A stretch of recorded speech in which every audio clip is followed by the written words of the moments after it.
Hello दोस्तों, welcome to our YouTube class भौतिकी। मेरा नाम है Hitesh and we are going to start solution और discussing about the CSIR NET December 2025 paper जो कि हाल ही में हुआ था। इसकी एक वीडियो हमने ऑलरेडी यूट्यूब पे डाल दी है जिसमें पार्ट बी को हमने सोल्व करवाया है ना। उस वीडियो हमने लगभग 10 से 11 क्वेश्चन सोल्व किए थे जो कि हमने अच्छे से डिटेल में किए थे। उसके आगे के क्वेश्चंस इस वीडियो में सोल्व करते हैं। बाकी अगर वो क्लास आपने नहीं देखी तो वो जरूर देख लेना, वहां पे उसके सॉल्यूशंस आपको मिल जाएंगे। बाकी चैनल पर नए हैं तो चैनल को सब्सक्राइब करना, बेल आइकन प्रेस करना, और कोई भी डाउट हो regarding the CSIR net paper, किसी भी ईयर का पेपर, कोई सा भी क्वेश्चन, आप टेलीग्राम पे हमें ज्वाइन कर सकते हैं। वहां पे अपना डाउट शेयर कर सकते हैं। हम उस क्वेश्चन को सोल्व करके और विद डिटेल डिस्क्रिप्शन आपको उसका सॉल्यूशन प्रोवाइड करवाएंगे।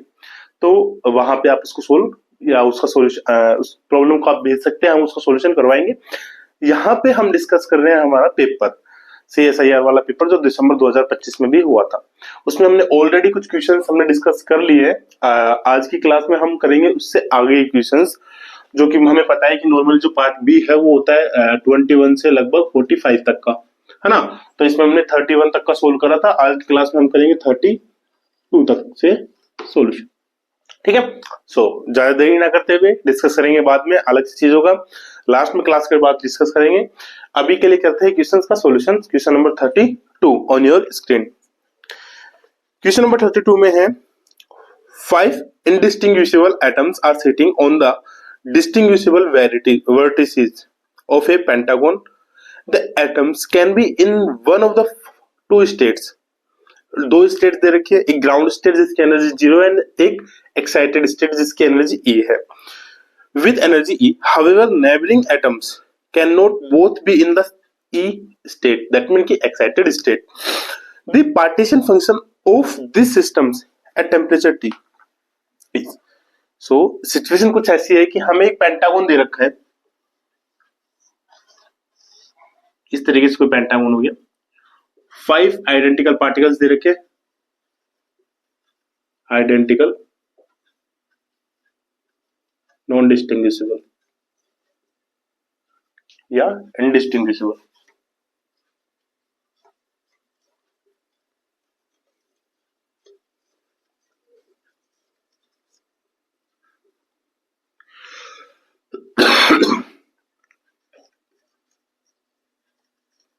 ठीक है। एनर्जी, एक एनर्जी दे रखी ग्राउंड स्टेट जिसकी एनर्जी हमें E, और एक है एक्साइटेड स्टेट जिसकी एनर्जी हमें दे रखी है E। इतना भी पता है। पार्टीशन फंक्शन आई थिंक हमने ऑलरेडी एक क्वेश्चन सोल्व करा था जब हमने निकाला कि एवरेज एनर्जी। अब देखो स्टेटिस्टिकल के अंदर मैंने एक चीज आपको बताई है कि जब भी स्टेट का कोई क्वेश्चन आता है और वहां पे अगर पार्टीशन, मतलब पार्टीशन फंक्शन तो छोड़ो, साइड की बात है, जब भी आपसे एवरेज एनर्जी पूछ रहा है, नंबर ऑफ एटम्स पूछ रहा है, फर्मी एनर्जी पूछ रहा है, कुछ भी पूछ रहा है, वहां पे सबसे पहले हमें क्या निकालना होता है? एवरेज एनर्जी, किसी भी चीज की एवरेज एनर्जी। और एवरेज एनर्जी निकालने के लिए हमें पता होता है कि उसके लिए हमें क्या चाहिए? Partition function. So first of all we have to find the value of partition function. और यहाँ पे तो ऑलरेडी इसने पूछा ही पार्टीशन फंक्शन है। टेम्परेचर किस पे पूछा है? टी पे। हमें पता है पार्टीशन फंक्शन क्या होता है, ये होता है हमारा summation of g i exponential of minus में बीटा ई आई। इसका जनरल फॉर्मूला, जब क्या बोलते हो डिस्क्रीट वे के अंदर हो, हमें दे रखा है डिस्क्रीट वे के अंदर 5 आइडेंटिकल इनडिस्टिंग्विशेबल पार्टिकल्स। जब ये कॉन्टिन्यूअस के अंदर होता है तो हम इसका इंटीग्रेशन कर देते हैं समेशन को हटा के, है ना। तो ये चीज दे रखी है। अब एक और कंडीशन इसने दे रखी थी हमें कि कंडीशन हमारी थी कि neighbouring atoms can not be both in the E state. जो भी नेबरिंग एटम्स होंगे,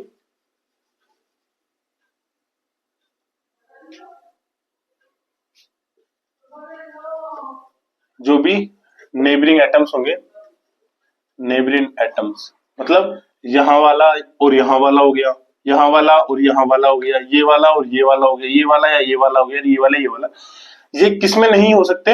एक्साइटेड स्टेट के अंदर। दैट स्मॉल दैट मीन कि एक्साइटेड स्टेट के अंदर ये नहीं हो सकते। अब हमें निकालना है यहाँ पे चीजें। ये सारा था, ठीक है। अब देखो 5 आइडेंटिकल, अब केस लेके चल सकते हैं कि मान लो कि पहले सारे के सारे किसके अंदर है, ग्राउंड स्टेट के अंदर है, ठीक है। केस फर्स्ट, हमें ये नहीं दे रखा ना फर्मियोन है बोसोन से, पार्टिकल्स दे रखे तो हम क्या मान सकते हैं, बोसोन्स की तरह बिहेव कर रहे हैं बोसोन्स वाले केस में। पहले मानते case one, all are in ground state. So अगर सारे के सारे ग्राउंड स्टेट के अंदर 5 पार्टिकल्स हैं, 1 2 3 4 5, 5 के 5 किसके अंदर है, ग्राउंड स्टेट के अंदर। कितने तरीके से बढ़ सकते हैं इसको, एक ही तरीका हो गया, एक जगह पे एक ही पार्टिकल आ रहा है, 500 में एक ही होगा, एक तरीके से बढ़ सकते हैं। सो यहाँ पे डिजेनरेसी कितनी हो जाएगी हमारी, ओनली 1। इसके लिए जेड क्या हो जाएगा हमारा, ये तो 1 हो गया, एक्सपोनेंशियल ऑफ इसकी एनर्जी कितनी है, 0, so minus beta into 0, so हो गया 1। किसके लिए, कि all are in ground state, जब सारे के सारे किसके अंदर है, ग्राउंड स्टेट के अंदर, पहले केस। सेकंड केस हो जाएगा हमारा कि अगर एक एटम एक्साइटेड स्टेट के अंदर हो तो, ठीक है, अगर एक एटम एक्साइटेड स्टेट के अंदर हो तो, case second, 1 in excited state. So अगर एक एटम एक्साइटेड, मान लो कि यहाँ पे एक्साइटेड स्टेट के अंदर हो सकता है, या यहाँ पे हो सकता है, या यहाँ पे हो सकता है, या यहाँ पे हो सकता है, या यहाँ पे। पॉसिबिलिटीज कितनी है एक एटम के एक्साइटेड स्टेट में होने की, इन पांचों पॉइंट्स में से कोई सा भी एटम एक एक्साइटेड स्टेट के अंदर हो सकता है, दैट मीन कि 5 पॉसिबिलिटीज वहां पे हमारे पास है। तो यहाँ पे टोटल जो डिजेनरेसी वाला केस हो जाएगा वो कितना आ गया, 5। कुछ नहीं कहना, डायरेक्ट 5। और जब एक एटम है तो उसके लिए हमारे पास पार्टीशन फंक्शन क्या जाएगा इसका, 5 into exponential of minus M beta. और एनर्जी कितनी हो जाएगी, एक एटम है तो ई होगी एनर्जी सिर्फ, इंटू ई, सो ये हो जाएगा 5 एक्सपोनेंशियल ऑफ माइनस बीटा ई। ठीक है, केस मैन जो केस होता है वो तो यहाँ पे अभी तक ये वाला लगा ही नहीं, नेबरिंग एटम, दैट मीन कि 2 एटम अगर एक्साइटेड स्टेट के अंदर हुए तो क्या होगा, 2 आर इन एक्साइटेड स्टेट। अब ठीक है, अगर 2 एटम एक्साइटेड स्टेट के अंदर हो तो,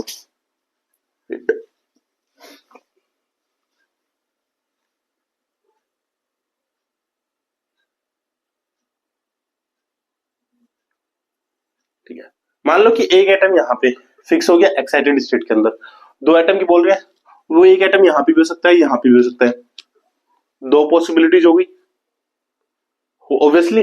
ऐसे अगर यहाँ पे लेंगे तो यहाँ पे हो सकता है, यहाँ पे हो सकता है, 2 अलग पॉसिबिलिटीज होगी, है ना। और के अंदर चल रहा है, मतलब यहाँ पे अगर एटम है ना तो क्या तो ये यहाँ पे होगा या यहाँ पे, मतलब एक यहाँ पे हो सकता है कि एक एटम अगर हमने फिक्स कर दिया तो। ऐसे ही अगर इसको यहाँ पे कर देंगे तो या तो यहाँ पे होगा, वो यहाँ पे होगा, ठीक है, यहाँ में चल रहा है, या तो ये होगा या ये होगा। ऐसे तो है नहीं दोनों जगह होगा, सिर्फ एक ही जगह होगा, मतलब यहाँ पे है तो वो यहाँ पे होगा, दूसरा यहाँ पे, तीसरा, ये तो तीसरा हो गया, या तो यहाँ पे होगा भाई यहाँ पे होगा, मतलब एक ही हो गया। ऐसे यहाँ पे है तो या यहाँ पे होगा या यहाँ पे, 2 यहाँ पे है तो यहाँ पे होगा और यहाँ पे हो सकता है, 3 यहाँ पे होगा। तो ऐसे हर एटम को एक जगह कांस्टेंट रखेंगे तो बाकी रिमेनिंग पॉइंट्स कितने बच रहे, 1, मतलब टोटल पॉसिबिलिटीज यहाँ पे क्या हो रही है, 5 अगेन। तो इसको हम 5 को किस तरीके से लिख सकते हैं कि 5 जगहों पे 2 एक्साइटेड एटम्स रखने की जो प्रोबेबिलिटी होगी वो कितनी होगी, 5 2, दैट मीन्स 5 फैक्टोरियल, 2 फैक्टोरियल और 3 फैक्टोरियल। इसको जब हम सोल्व करेंगे जाएगा 10 तो कहते हैं total possibilities for the 2 atoms placed on A 5 pentagonal vertices. ठीक है, 5 ही हो गए। हमें निकालना है कि नेबरिंग एटम्स नहीं होने चाहिए, सो 4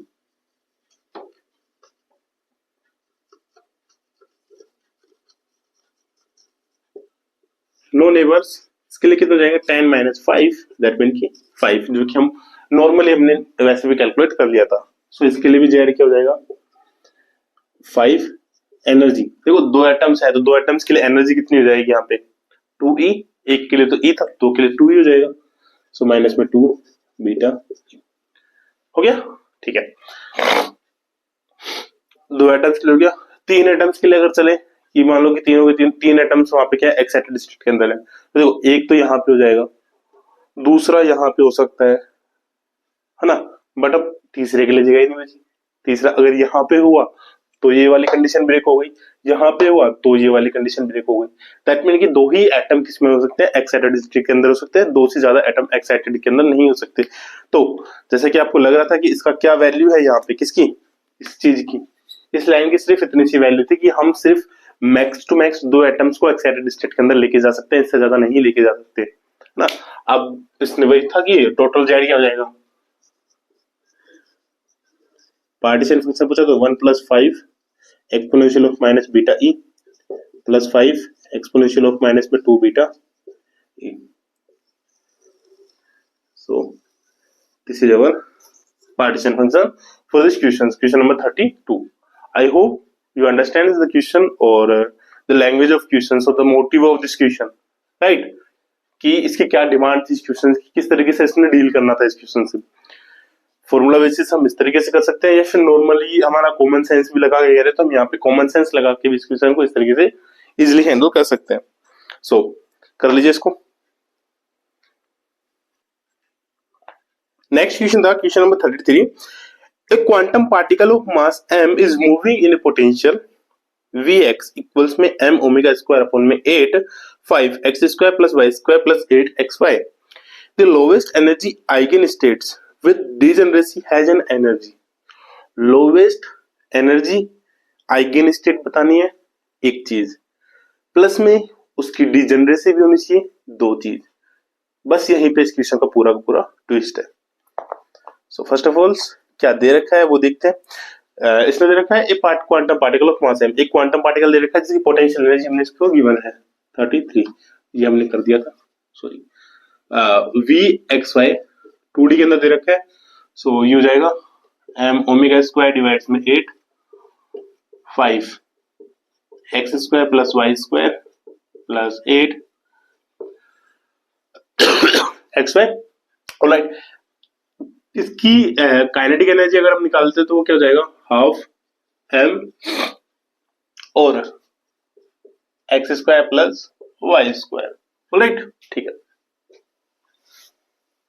इससे ये तो पता चल गया कि हमें हार्मोनिक पार्टिकल है, हार्मोनिक ऑक्सीलेटर है। So in the case of harmonic oscillator we know the value of energy, eigen energy, that is n + 1/2 h cut omega. So we have to find the omega value from this potential.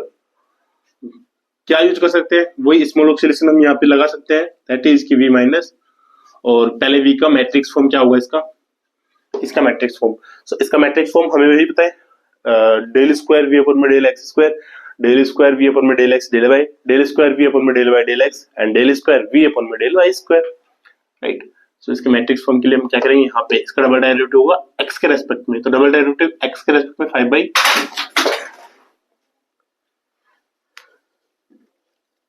Wait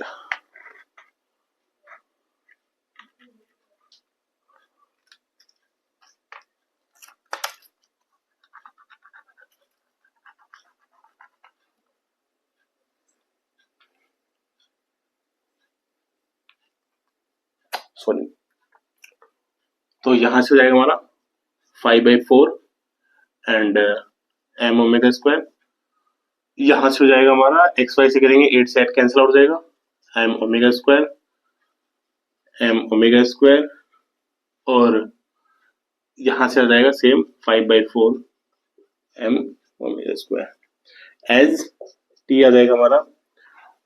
इसके लिए करेंगे तो हमारे पास आ जाएगा ये m, ये 0 0 और m, सो वही v minus omega prime square और t बराबर प्राइम के लिए, क्योंकि यहाँ पे ओमेगा में ऑलरेडी दे रखा है, ओमेगा की टर्म्स में हमें निकालना है। सो 5/4 m omega square and 5/4 m omega square minus omega prime को इसके अंदर मल्टीप्लाई करेंगे तो ये आ जाएगा हमारा m omega prime square 0 0 m omega prime square and equals में 0। सो फ्रॉम दिस ये हो जाएगा 5/4। अब देखो m यहाँ पे भी है और यहाँ पे भी है, तो यहाँ से अगर m को कॉमन ले, यहाँ से m को कॉमन ले, m 0 हो जाएगा, दूसरी साइड लेंगे तो ये हो जाएगा सिर्फ omega square omega prime square. हो जाएगा omega square 5/4 omega square omega prime square बराबर 0। ठीक है, okay. Again omega square omega square omega square omega square सब में कॉमन आ रहा है, बाहर निकाल देंगे। बाहर निकालने के बाद क्या करेंगे, इसका 0 कर देंगे इसको। नो एक मिस्टेक कर दी हमने यहाँ पे, ये इस तरीके से नहीं आएगा, माइनस में ओमेगा प्राइम स्क्वायर आएगा, राइट, माइनस में ओमेगा प्राइम स्क्वायर। ओके, अब इसका क्रॉस मल्टीप्लाई करते तो आएगा 25/16 omega 4 plus omega prime 4 minus में 5/2 omega square omega prime square minus में ओमेगा 4 बराबर 0। सो ओमेगा प्राइम 4, इन दोनों को सोल्व करेंगे। So from the solution of 5 से मल्टीप्लाई करेंगे तो नीचे आ जाएगा 6 और नीचे 6 आएगा तो ऊपर आ जाएगा, सॉरी ये थोड़ी होगा, पर ये तो एग्जैक्ट जाएगा -5/2। क्या सोचता रहता हूँ, क्या हो जाता है। हाँ, इसको सोल्व करेंगे तो अपना आएगा ये प्लस 9/16 ओमेगा 4 बराबर 0। अगर डायरेक्ट इनके रूट्स हो रहे हैं, फैक्टर्स हो रहे हैं तो बहुत बड़ी बात है। अगर नहीं होते हैं, मान लो डायरेक्ट इनके रूट्स फैक्टर्स, तो हम क्या यूज कर सकते हैं, श्रीधराचार्य यूज करेंगे यहाँ पे, है ना। तो यहाँ पे श्रीधराचार्य अगर हम यूज करते हैं तो उस केस के अंदर हमारा क्या हो जाएगा, ओमेगा प्राइम स्क्वायर बराबर श्रीधराचार्य में -b, so 5/2 omega square plus minus under root of b square, so 25/4 omega 4 minus इसका स्क्वायर करेंगे तो 9 का स्क्वायर करेंगे तो हो जाएगा 81 और इसका स्क्वायर करेंगे 16। इनटू में 4 भी मल्टीपल में याद रखना, तो 4 का अगर करेंगे तो यहाँ पे इसका क्या हो जाएगा, 4 बचेगा नीचे और 4 का स्क्वायर करना नीचे 4 बचेगा, सॉरी -4ac होता है ना, -4ac, सो -4 इनटू में a हमारे पास 1 है 16 ओमेगा 4 ये होगा डिवाइड में 2, so 5/2 omega square plus minus under root of, यहाँ से जाएगा 25/4 और माइनस यहाँ से जाएगा 9/4 और ये ओमेगा स्क्वायर हो जाएगा बाहर, ये डिवाइड में 2, सो 5/2 प्लस माइनस यहाँ से बचेगा हमारे पास 9 करेंगे तो 16/4 डिवाइड्स में 2 और इनटू में ओमेगा स्क्वायर, सो बेसिकली यहाँ से हमारे पास हो जाएगा 5/2 प्लस माइनस यहाँ से जाएगा 4 और अंदर से 2 बचेगा डिवाइड्स में 2 ओमेगा स्क्वायर। सो ओमेगा 1 अगर हम निकालते हैं प्लस के लिए, तो प्लस के लिए क्या हो जाएगा, यहाँ से 4 और 5 9/4 ओमेगा स्क्वायर, दैट मीन कि ओमेगा 1 हमारे पास क्या आ जाएगा, 1 प्राइम अंडर रूट ऑफ, या अंडर रूट तो आएगा नहीं यहाँ पे, 3/2 ओमेगा। ऐसे ही ओमेगा 2 प्राइम हमारे पास जो आ रहा था स्क्वायर वो आ जाएगा माइनस, अगर करेंगे तो 1/4 ओमेगा स्क्वायर, दैट मीन कि ओमेगा 2 प्राइम आ जाएगा हमारे पास 1/2 ओमेगा। सो दो चीजों के लिए हम जब यहाँ पे निकालेंगे एनर्जी, एक काम करते हैं, एनर्जी ये विजिबल है आई थिंक, ठीक है, यहां से कर देते हैं। सो एनर्जी जो आती है वो आती है हमारे पास n प्लस 1/2 एन एक्स के लिए h cut omega prime plus n y plus 1/2 h cut omega 2 prime. Value substitute करते हैं, हो जाएगा n x प्लस 1/2 और इसकी वैल्यू है 3/2 h cut omega plus n y plus 1/2 h cut omega. So यहां से जब इसकी वैल्यूज निकालेंगे हम यहाँ पे, तो वैल्यूज यहां से कितनी आ जाएगी इसकी, क्या बोलते हैं, 3/2 nx प्लस ny/2 प्लस यहां से 3/4 और यहां से 1/4, दैट मीन कि 1 बचेगा हमारे पास यहाँ पे h कट ओमेगा। ये हमारे पास फाइनल इसकी क्या आ गई, एनर्जी आ गई। अब हमें दो चीजें निकालनी है यहां से, इस वाले पॉइंट से। एक तो निकालनी है लोवेस्ट एनर्जी होनी चाहिए और दूसरी होनी चाहिए इसकी डिजनरेशन। डिजनरेशन दैट मीन कि दो ऐसे स्टेट होने चाहिए जिसकी वैल्यू के लिए, जिन वैल्यूज के लिए एनर्जी की जो वैल्यू आएगी वो हमारे पास क्या आनी चाहिए, इक्वल वैल्यू आनी चाहिए। दैट मीन कि nx और ny की दो अलग अलग ऐसी वैल्यूज होनी चाहिए जिसके लिए हमारे पास टोटल E की वैल्यू क्या है, सेम है। तो पहले हार्मोनिक के केस के अंदर हम क्या लेते हैं, जीरो ले सकते हैं। तो 0 0 अगर लेते हैं हम यहाँ पे, तो E 0 0 पे क्या हो रहा है, 0 ये h कट ओमेगा। अब इस h कट ओमेगा का मतलब है कि इन दोनों की वैल्यू और कहीं पे भी या और किसी वैल्यू पे h कट ओमेगा देगी, नहीं देगी। मतलब ये लोवेस्ट तो है लेकिन डिजेनरेट नहीं है।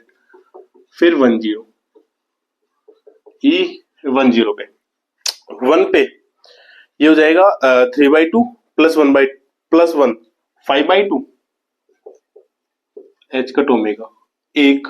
अब 1 और 0 पे तो ये हो गया 5/2 और इसकी वैल्यू आ सकती है क्या, 5/2 का मतलब इन पूरे की वैल्यू 5/2 मतलब और 3/2 nx 1/2 ny प्लस 1 बराबर 5/2। वैल्यू कहां से आएगी, तो इसको और इजी करते हैं। तो 3/2 nx प्लस 1/2 ny 5/2 माइनस 1 3/2 या 3 nx प्लस ny बराबर 3। एक तो केस हो गया 1 0 पे सेटिस्फाई हो गया। दूसरा केस देखो, अगर ये 0 रखे ये 3 रखे, मतलब 0 और 3 स्टेट, तो भी ये कंडीशन हमारी क्या हो रही है, सेटिस्फाई हो रही है और एनर्जी हमारे पास क्या आ रही है, वही अगेन 5/2 h कट ओमेगा आ रही है। ठीक है, मतलब इसके लिए डिजेनरेट स्टेट होगी ये वाली। अब चेक कर लेते कि 1 0 और 0 1 दोनों एक सेम स्टेट होती है, तो इन दोनों में से लोवेस्ट कौन सी है, जल्दबाजी नहीं करनी। 0 1, सो 0 1 के केस के अंदर यहां से क्या जाएगा 3/2। तो अगर हम सेम केस यहाँ पे बनाते हैं तो मान लो कि क्या आ गया 3/2, तो ये क्या जाएगा 1/2, तो ये क्या जाएगा हमारा 1।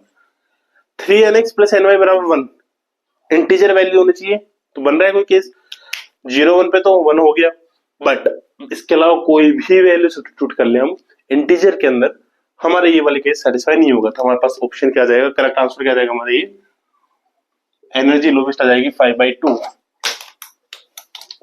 With lowest energy with degeneracy.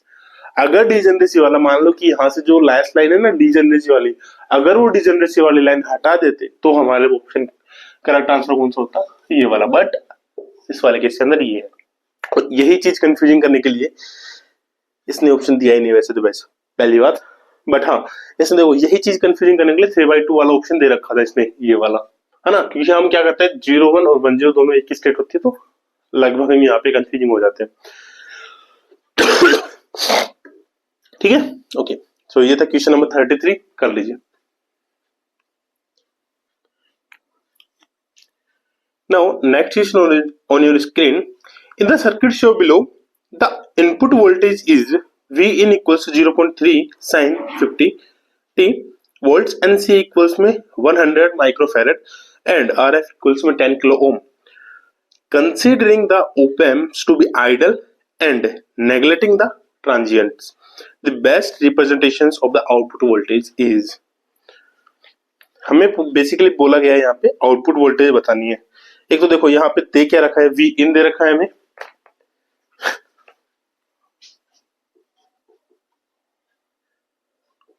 which is also the time dependent 0.3 sin 50t and capacitance का दे रखा है 100 माइक्रोफैरड, आर एफ हमें दे रखा है 10 किलो।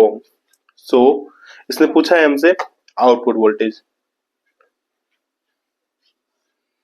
अगर आपने क्लास देखी हो वो वाली जहां पे हमने ओपन वाली कंप्लीट किया था, ओपन हमारा, तो इस क्वेश्चन को आपने कर दिया होगा।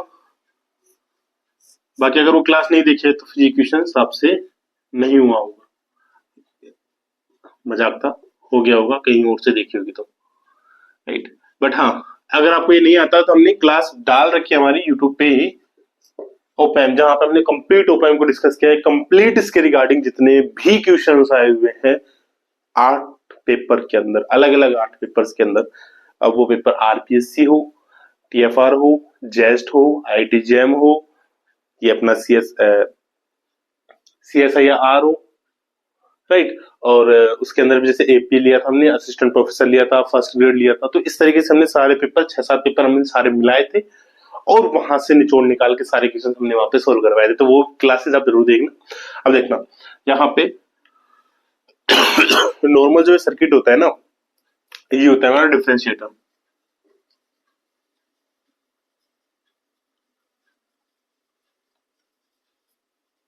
इसको हम बोल के चलते हैं डिफरेंशिएटर। और फर्क सिर्फ इतना होता है कि अगर आरएफ ये प्रतिरोध यहाँ लगा देते, ये यहाँ पे लगा देते, तो ये हो जाता है हमारा इंटीग्रेटर, है ना।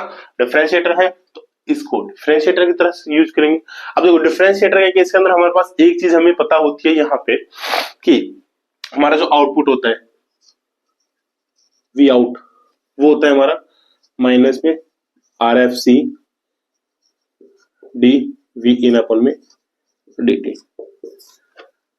ये हमारा फिक्स होता है डिफरेंशिएटर के केस के अंदर। सो यहाँ पे वी एन की वैल्यू और सब्स्टिट्यूट करेंगे, सो ये हो जाएगा हमारा माइनस आर कितना है 10 to power minus sorry plus 3 into 100 into 10 to power minus 6 और इंटू में डी अपॉन में डी टी, ये हो जाएगा 0.3 साइन 50 टी। यहां से 10 टू पावर 4 हो गई, ये इसको मिला देंगे तो 6 हो गया, 6 से पूरा का पूरा कैंसिल आउट हो गया, तो है ना। यहाँ पे 0.3 इंटू साइन से निकलेगा तो 50 और ये हो जाएगा कोस। इसको जब मल्टीप्लाई करेंगे तो आ जाएगा 15 माइनस 15 कोस 50 टी।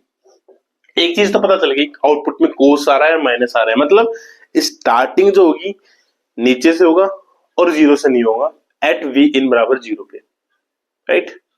एक चीज ये आ गई इसके अंदर। सो इसके अंदर जो ऑप्शन दे रखा है ऑप्शन नंबर 2 और ऑप्शन नंबर 4, दोबारा क्वेश्चन लग चुका है।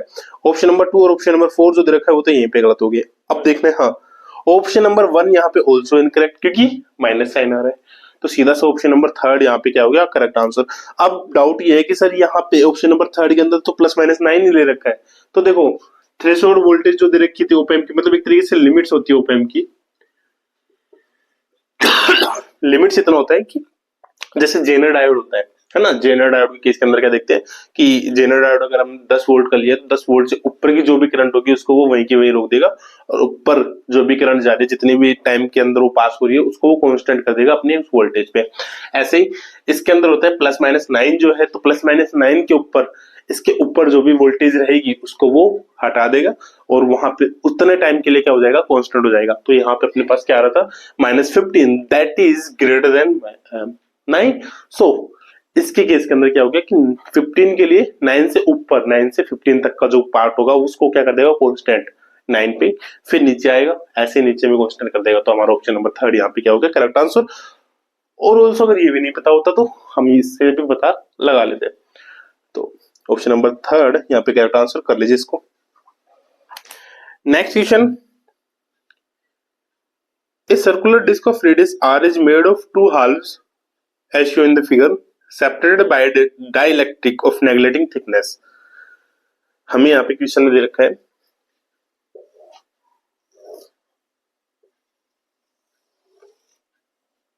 ओके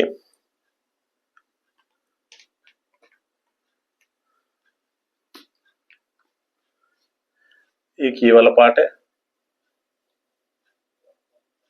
इसको थोड़ा सेम सा ही मान के चल लेना।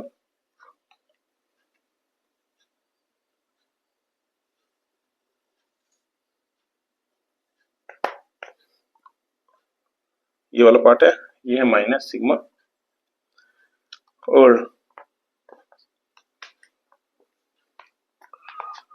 एक और अरे ये वाला,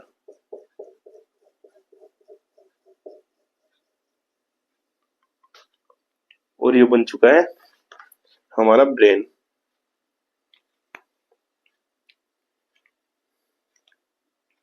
ठीक है, और ये वाला क्या है, प्लस सिग्मा। इसने बोला है if the surface charge density on the right half is plus sigma and that on the left half is minus sigma, the dipole moment of the disc is, dipole moment पूछा है हमसे यहाँ पे। Basically हमें पता है continuous है, radius इसका पता है हमें आर है, कॉन्टिन्यूस सरफेस है,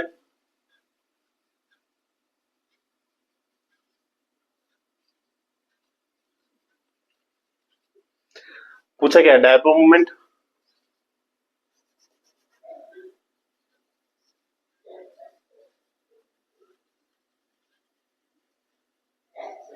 तो देखो इन the case of dipole moment, मैंने क्या बोला था आपसे, मैंने बोला था आपसे कि डाइपोल मोमेंट अगर डिस्क्रीट के अंदर करते हैं तो हम क्या लेते हैं, चार्ज लेते हैं, और जो डिस्टेंस होते हैं उन दोनों का multiple sorry plus plus plus plus करते हुए चलते हैं। But in the case of continuous systems, P जो होगा वो क्या हो जाएगा, continuous of R vector dot D Q, है ना, इसका क्या हो जाएगा, कॉन्टिन्यूस फॉर्म। अब कॉन्टिन्यूस फॉर्म हो गया, हमें क्या दे रखे है, क्यों चार्ज है नहीं यहाँ पे, सरफेस चार्ज डेंसिटी दे रखी है, तो हमें ये भी पता है सिग्मा बराबर क्या होता है, डी क्यू अपन में डी ए। सो यहाँ पे डी क्यू हो जाएगा sigma D A, so P बराबर आर सिग्मा डी ए। दो चीजें हैं यहाँ पे, एक हमारे पास दे रखा है एक्स में, एक दे रखा है वाई के अंदर, तो हम दोनों में देखेंगे, एक्स के अंदर देखेंगे, वाई के अंदर। देखो अगर हम वाई का निकालते हैं तो वाई में क्या होगा, एक्स के पॉजिटिव वाला पार्ट और एक्स के नीचे वाला पार्ट दोनों देखना होता है हमें, है ना, टोटल देखने के। तो एक्स के ऊपर और एक्स के नीचे सिमेट्रिक है, जैसा ये है वैसा का वैसा ये है। इसी वजह से जो वाई वाला कॉन्सेप्ट जो होगा हमारे यहाँ पे, वाई कंपोनेंट के अंदर जो डाइपोल मोमेंट होगा वो क्या हो जाएगा हमारा, कॉन्टिन्यूस हो रहा है वाई में। यहाँ पे जो है वो सेम का सेम क्या है, नीचे है ना, जस्ट ऑपोजिट के अंदर है वो। तो ये क्या होगा, इक्वल हो जाएगा, और इक्वल होने की वजह से क्या होगा, equal but opposite charge, opposite sign, तो उसकी वजह से क्या होगा, ये कैंसिल आउट कर देंगे, और जो वाई के केस के अंदर हमारा जो आएगा पी वाई, वो हमारे क्या हो जाएगा, जीरो। किसकी वजह से, सिर्फ सिमेट्रिक की वजह से। किसकी वजह से, सिमेट्री की वजह से। अब निकालते पी एक्स, पी एक्स पहले निकालते हैं यहाँ पे पॉजिटिव हाफ से, यहां से इस वाले केस में, फिर हम निकालेंगे नेगेटिव वाले हाफ से।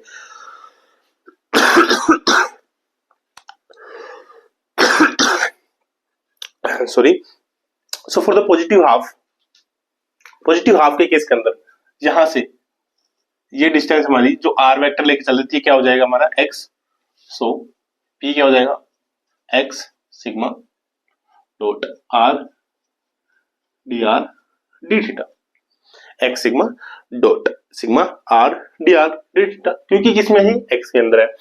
एक्स क्या होता है in the case of R और थीटा, ये हो जाता है हमारा आर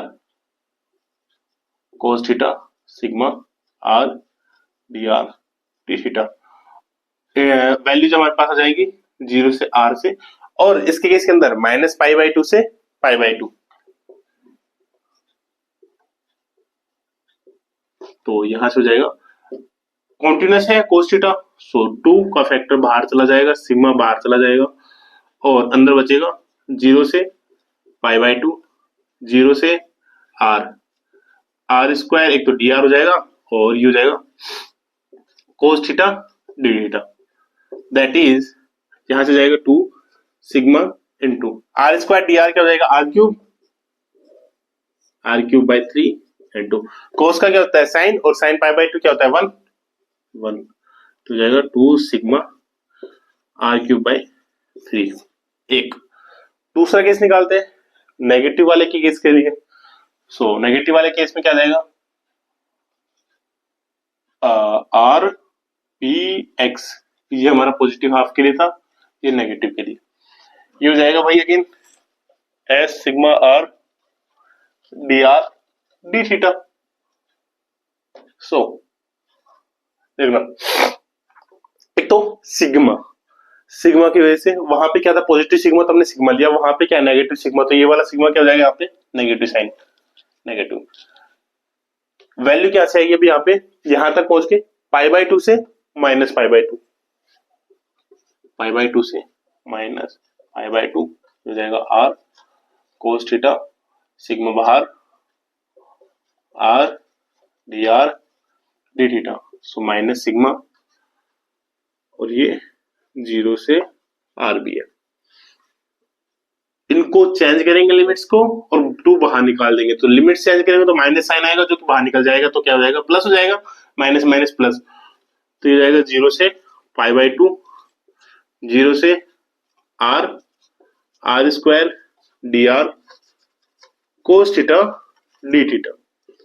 सेम केस है, सो ये अगेन क्या जाएगा 2 सिग्मा r³ 3, सो px जो टोटल आएगा वो कितना जाएगा 4 सिग्मा r³ 3।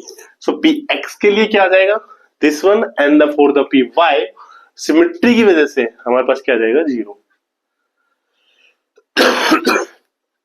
ठीक है, ऑलराइट, आई होप आपको समझ में आ गया होगा ये वाला। सो ऑप्शन हमारा यहाँ पे हो जाएगा option number D, option number D इसका करेक्ट आंसर हो जाएगा। कर लीजिए इसको भी। नेक्स्ट क्वेश्चन है question number 39, let px be the probability density functions for a positive a real variable x and gx equals में 0 to infinite px exponential of minus alpha x dx if g prime a and g double prime a are the first and second derivatives of ga with respect to a respectively, which of the following gives the variance of a या variance of x। Alright, so basically फिलहाल सब चंगा सी हमें निकालना है variance of a. So first of all we have to know about the variance of a, that means कि what is the value of variance of a. Sorry,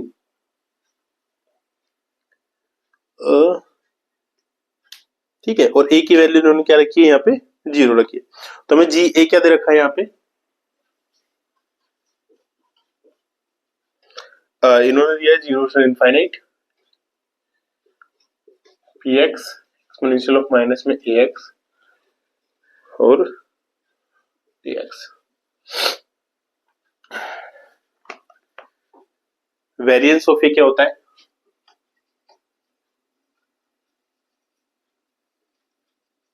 वो होता है बेसिकली x का स्क्वायर का एवरेज माइनस में x के average का square, है ना। इसका फर्स्ट और सेकंड डेरिवेटिव निकाल रखा है, तो फर्स्ट डेरिवेटिव इसका करते हैं। सो first of all first derivative इसका क्या हो जाएगा g प्राइम a, ये हो जाएगा अपना, इसका करेंगे।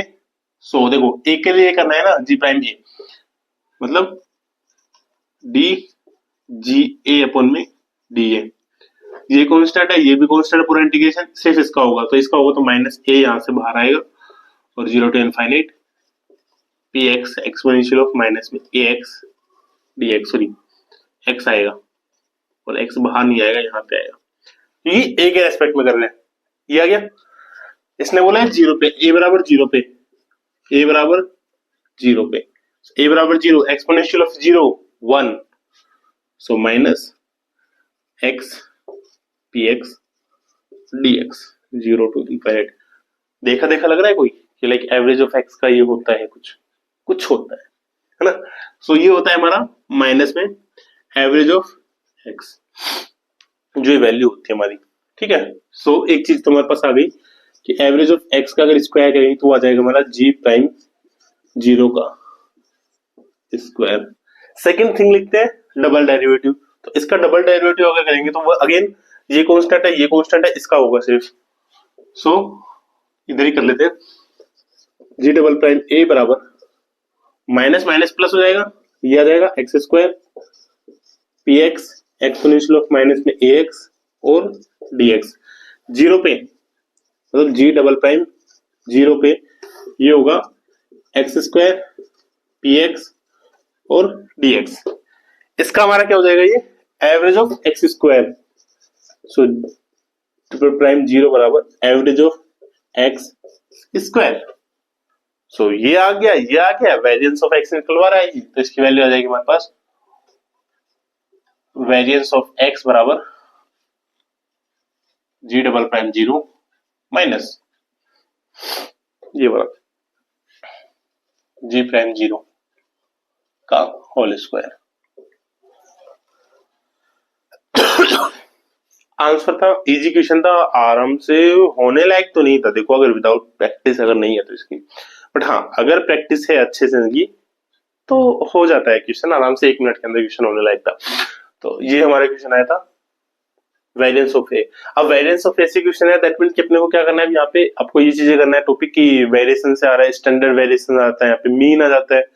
जो वो वाला पार्ट हमारा मीन वाला, वेरिएशन वाला, स्टैंडर्ड वेरिएशन वाला, ये सारा आपको याद रखना है ना, और करना है आपको।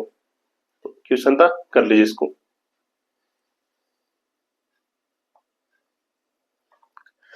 अब इसी के साथ next question, question number 40।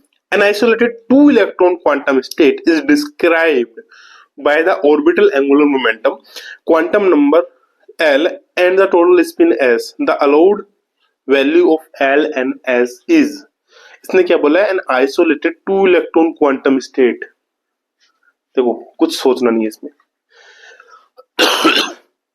Isolated 2-electron quantum state. 2 electron किसका केस हो गया? फर्मियंस का। तो फर्मियंस के केस के अंदर हमें पता है कि जो वेव फंक्शन बनता है वो क्या होना चाहिए? एंटीसिमेट्रिक होना चाहिए। इन द केस ऑफ एंटीसिमेट्रिक मैंने आपको हमेशा बोला है कि एस की वैल्यू जब 0 होगी और एल की वैल्यू जब इवन होगी तो बनता है, या एस की वैल्यू जब 1 होगी और एल की वैल्यू जब ओड होगी तो हमारे क्या बनता है? एंटीसिमेट्रिक वेव फंक्शन बनता है। ये मैंने बार बार बताया, पिछले क्लास में मैंने आपको बताया, जब हम गेट का पेपर सोल्व कर रहे थे वहां पे हमने इस चीज को डिस्कस किया था। और जब हम एलएस कपलिंग की जब बात की थी हमने एक थ्योरी क्लासेस के अंदर, हमारी थ्योरी क्लास के अंदर एएमपी की जो क्लासेस हमने की है वहां पे भी हमने इस चीज को अच्छे से डिटेल में डिस्क्राइब किया था। तो जब ऐसा केस बनता है उसी केस को हम क्या करते हैं? सेटिस्फाई होगा, अदरवाइज कोई भी केस यहाँ पे सेटिस्फाई नहीं होगा। तो ऑप्शन से अगर हम देखते हैं तो एस बराबर 1 और एल बराबर 0, एक ऑप्शन दे रखा है एस बराबर 1 एल बराबर 0, एस बराबर 1 एल बराबर ओड है, ये कंडीशन नहीं होगी अप्लाई। सेकंड केस था हमारे पास एस बराबर 0 एल बराबर 1, एस बराबर 0 एल बराबर 1, ये भी केस नहीं सेटिस्फाई हो रहा। थर्ड वन है एस बराबर 1 एल बराबर 1, एस बराबर 1 एल बराबर 1 मतलब ओड, ये केस हमारे क्या होगा? सेटिस्फाई होगा। And the fourth one is S बराबर 1 एल बराबर 2, एस बराबर 1 तो हो गया, एल बराबर 2 ओड नहीं है, तो ये नहीं होगा। 2 इलेक्ट्रॉन था, स्पिन फर्मियंस का केस देखना था और ओड स्पिन देखनी थी, लाइक एंटीसिमेट्रिक बन जाए बस हमारा केस। तो उसके लिए हमारा सिंपल सा क्वेश्चन था, इजी क्वेश्चन था, 30 सेकंड के अंदर आराम से होने लायक क्वेश्चन था, तो ये आप कर लीजिए। नेक्स्ट है a fraction 2/3 of the volume of A parallel plate capacitor is filled with dielectric of relative permittivity K बराबर 1.5 when the filled volume is reduced to 1/3 of the total volume the capacitance is smaller by a factor of। इसको हम easy way में कहते हैं। देखो normal जो capacitance हमारा होता है C, वो होता है हमारा एप्सिलॉन नॉट A अपॉन में D, ठीक है। और मान लो जब हम कोई डाइलेक्ट्रिक रख देते हैं इसके अंदर, in the case of dielectric हो जाता है epsilon R epsilon naught A by D, इतना सा फर्क आता है, ठीक है। पहला केस दे रखा है।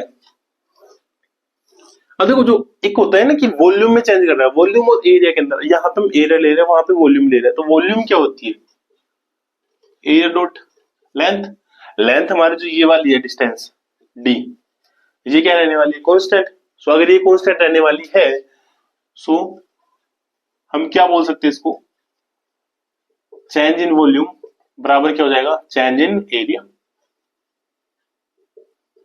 Change in volume in change in area, दोनों की क्या होंगे? इक्वल होंगे। पहली चीज जगह इसने बोली, जब डाइलेक्ट्रिक जो है यहाँ पे ये वाला, ये इसने कितना माना है यहाँ पे? वॉल्यूम 2/3 V D मान सकते हैं इसको, और ये हो जाएगा V0 के केस के अंदर 1/3 V। पहला केस। दूसरे केस में इसने क्या बोला, सेम डी है बट इस केस के अंदर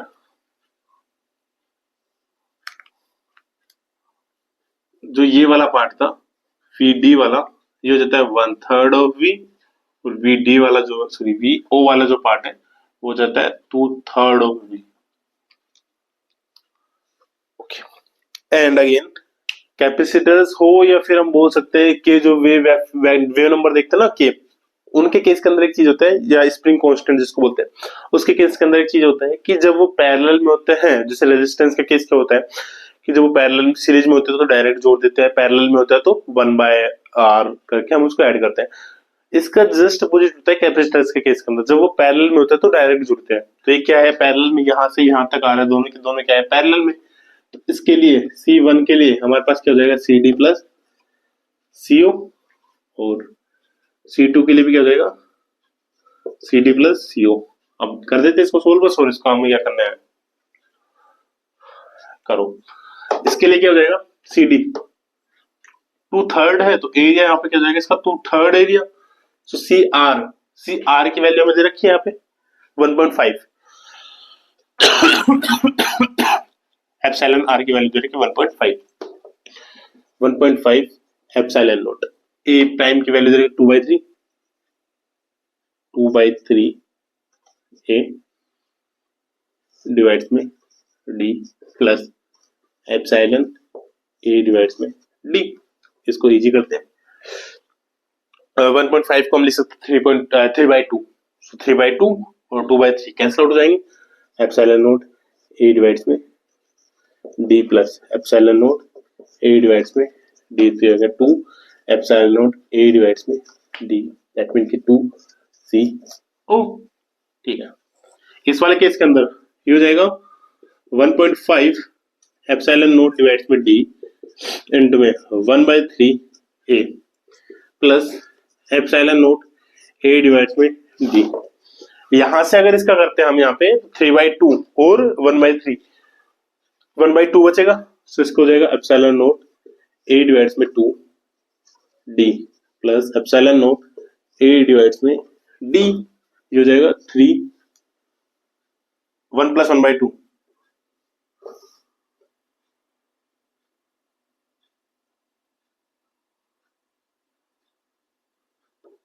एप्सिलॉन नॉट A डिवाइड्स में 2D।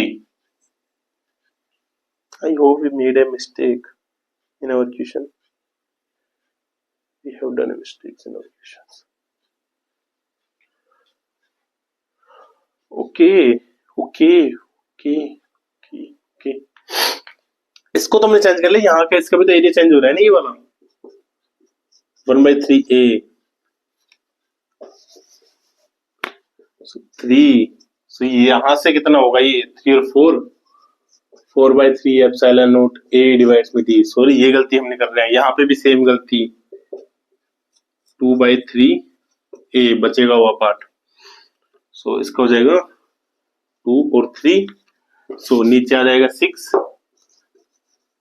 और ऊपर कितना आ जाएगा यहाँ पे 3 और 4 7। नाउ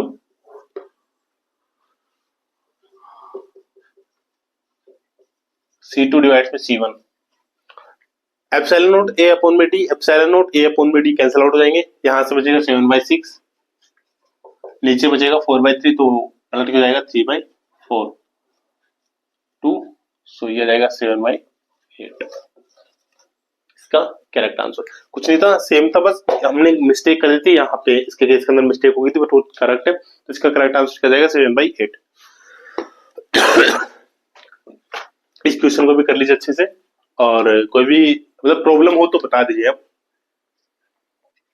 अगला क्वेश्चन था a one dimensional random walker displacement is always positive and हमेशा पॉजिटिव रहेगा and is equally likely to be anywhere in the range L to L plus B. After an statistically independent step, the mean distance covered by the walker is. Okay. Basically इसने पूछा क्या है, uniformly distributed है in the range of L और L plus B के बीच में। Mean distance पूछिए।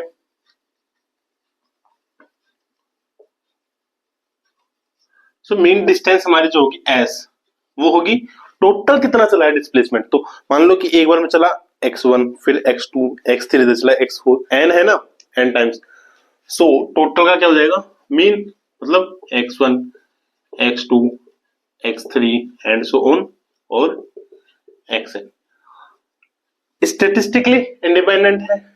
सो x1 plus x2 plus x3 plus, हम इसको लिख सकते हैं just because of one line और one word statistically independent. Average of x1, x1 का जो एवरेज निकालेंगे, मतलब मैं एक स्टेप चलूंगा उसकी एवरेज क्या आएगी, रेंज जो होता है उस रेंज का एवरेज हम निकाल देते हैं, है ना, स्टेप जो चलेंगे। सो यहाँ पे क्या हो जाएगा, mean of one step between L and N, एक स्टेप का मीन क्या होगा,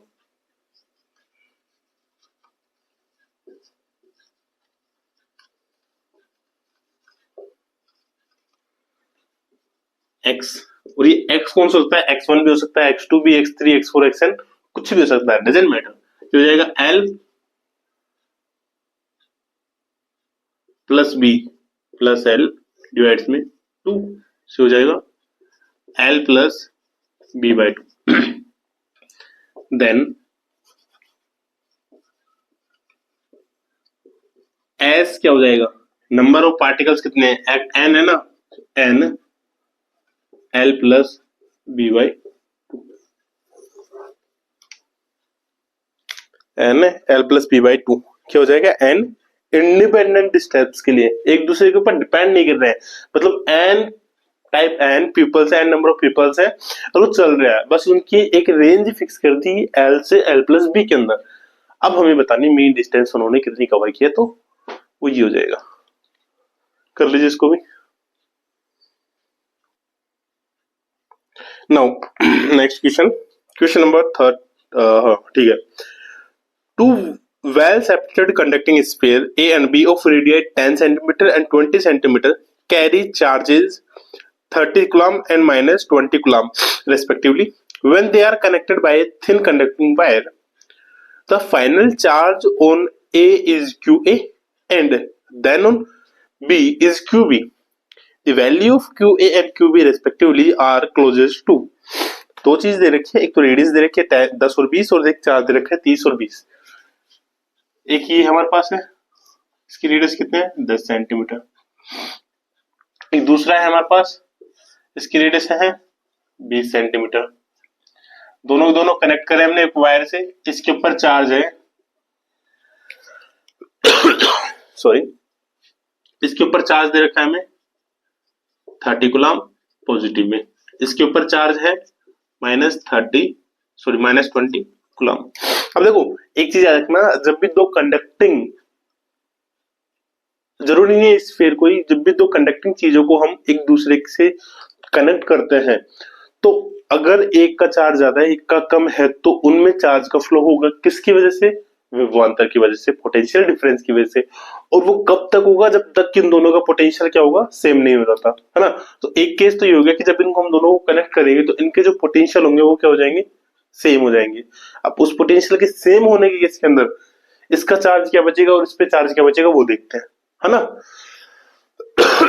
तो एक चीज तो क्या हो जाएगी, जब इन दोनों को हम क्या करेंगे, कनेक्ट करेंगे, तो इसका पोटेंशियल बराबर होना चाहिए इसका potential for the isolated condition, ये वाली हमारी होती है।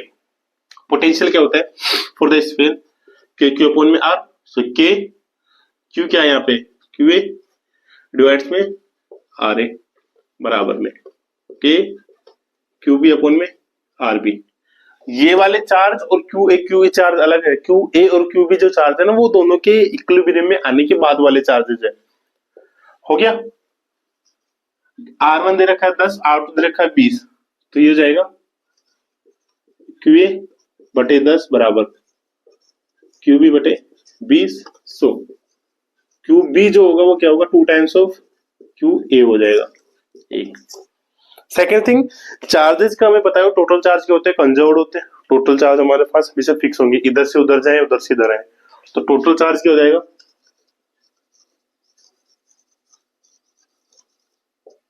टोटल चार्ज मतलब Q A plus Q B should be कितना होना चाहिए, 30 माइनस 20 बराबर 10 कूलम होना चाहिए, होना चाहिए। बस इन दोनों इक्वेशन से वैल्यूज निकालने, हमारे पास आंसर आ गया।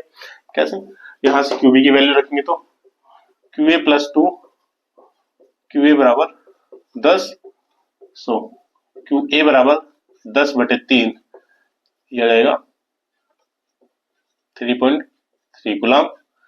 सो क्यू बी आ जाएगा हमारे पास 2 times of 3.3 coulomb, that is 6.6 coulomb. एक और दो, इस तरीके से आंसर था। सिंपल सा कॉन्सेप्ट था हमारा, किसका था कॉन्सेप्ट, पोटेंशियल डिफरेंस का।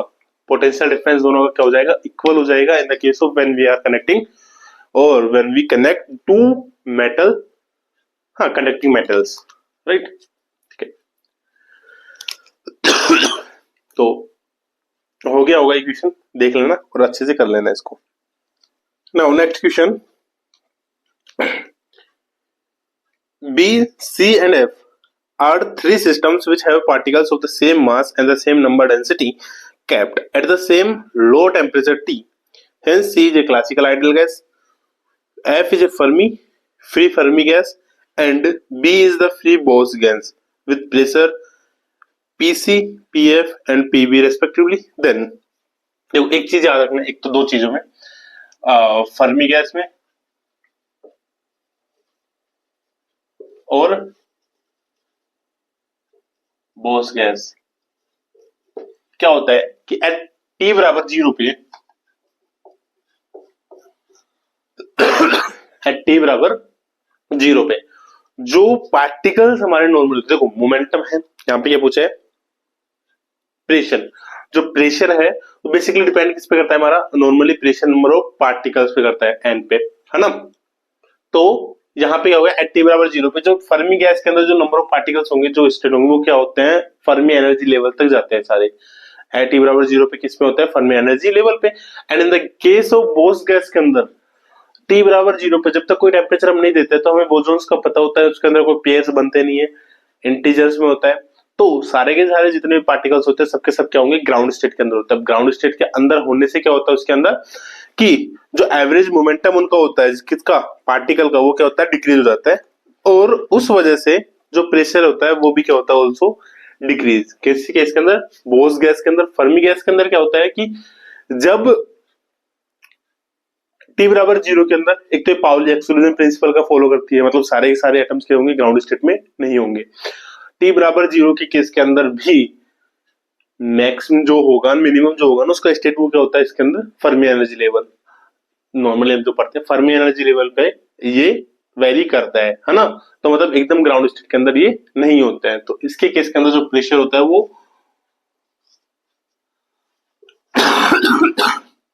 ग्रेटर देन होता है बोस गैस से। सॉरी सेकंड थिंग सबसे कम होता है ना। सेकंड थिंग क्लासिकल के अंदर जाते हैं हम यहाँ पे,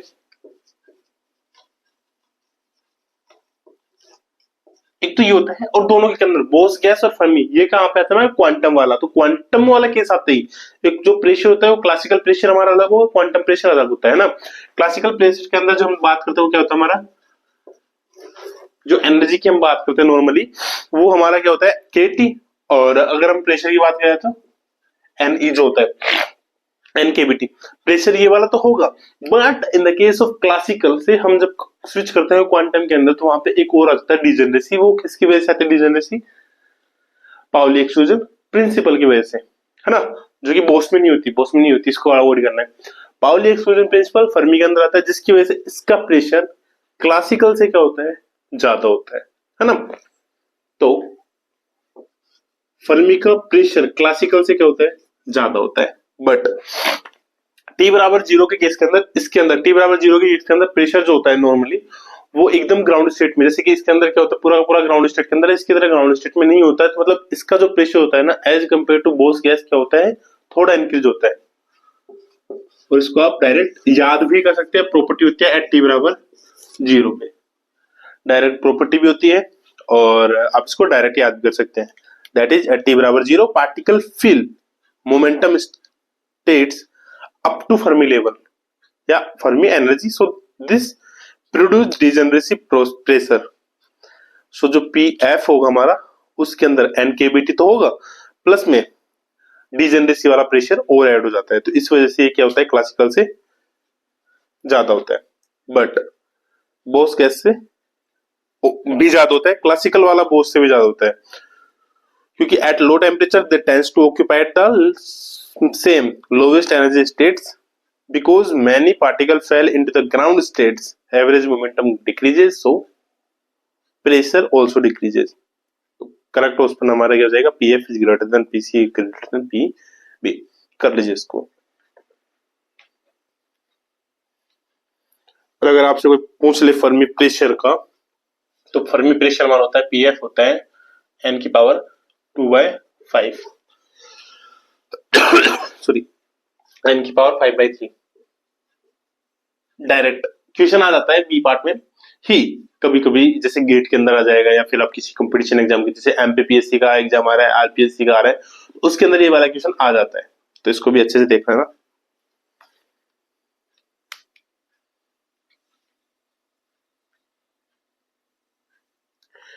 नेक्स्ट क्वेश्चन है question number 45। A solid sphere of radius r has uniform charge density rho, a spherical volume of radius r/4 is scoped out from the sphere as shown. The electric field at the point mark x is, तो एक हमें sphere दे रखा है this one,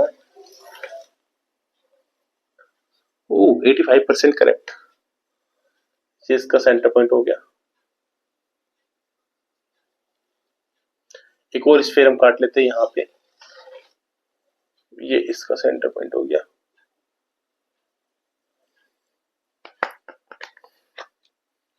ठीक है, इस वाले की जो रेडियस हमें दे रखी है r, और अंदर वाले की जो रेडियस दे रखी है वो दे रखी है r/4। हमें पूछा है इसने यहाँ पे x, तो ये डिस्टेंस कितनी हो गई, मान लो कि पूरी सॉरी r/4 है, ये टोटल कितनी हो रही है r/2, और इसमें ये और दे रखा था ये वाली जो डिस्टेंस दे रखी है r/2, सो r/2 ये दे रखी है, r/4 ये हो गया। सो यहां से यहां तक की डिस्टेंस इसकी कितनी हो रही है r/2 प्लस r/4, 2 टाइम्स चला जाएगा तो 4 प्लस 1 5/4, 1/4 प्लस 1/2,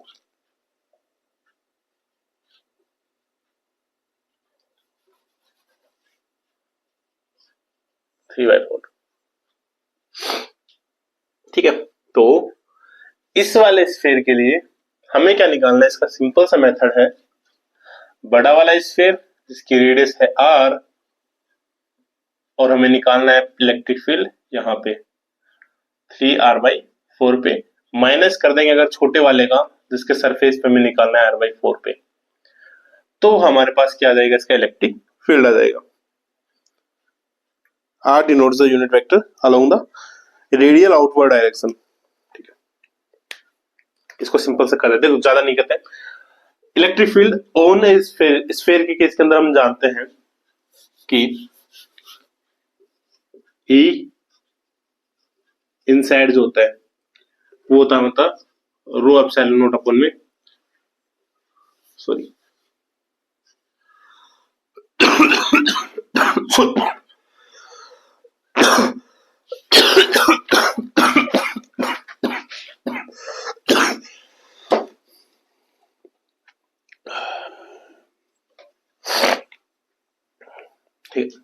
इसके केस के अंदर होता है किसमें, स्फीयर की, सॉलिड स्फीयर के अंदर रो r अपॉन में 3 एप्सिलॉन नॉट इनसाइड में, आउटसाइड में होता है हमारा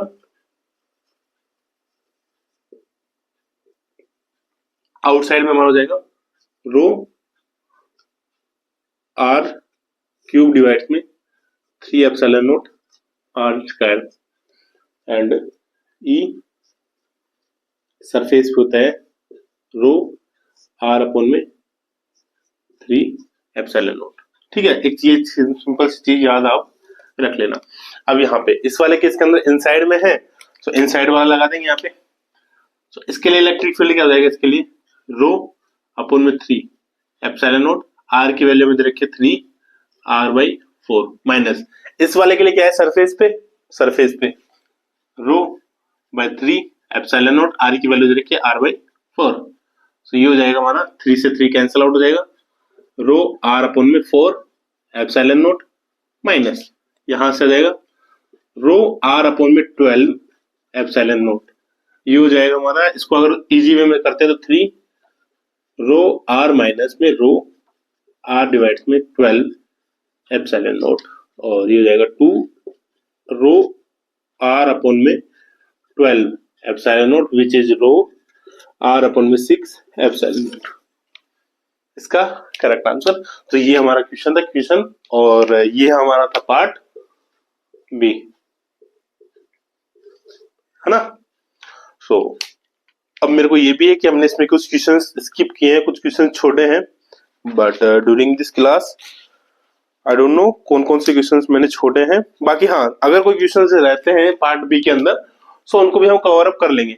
बाकी नेक्स्ट क्लास में हम बात करते हैं पार्ट सी की।